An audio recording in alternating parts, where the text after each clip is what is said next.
来看台南关庙区的南向路二段地动的影响，自来水的管线破起，造成积水是真严重。伫嘉义的东石有4000外户失电。南科园区的厂商是表示讲，因无受到影响。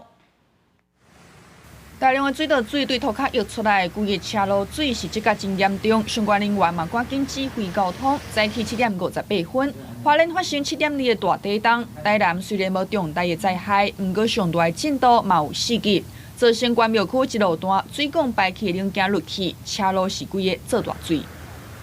这种种子，结果水的颜色都是黑色，很黑，一下子就这样子，就是很大呢。愈下愈大，讲安尼就对啊啦。没有，一下就很大了。水会破起来，外吼开始雾，迄落清洁水，外个太过的水，外个雾清洁水安尼啊。我们在跳上去的时候，可能那一根插销是歪掉或是卡住了。那我们现在人员赶过去就是要处理这个。若是我研判的这样的方式的话，那处理起来会相对的简单容易很多，而且甚至于应该也不会去停到水。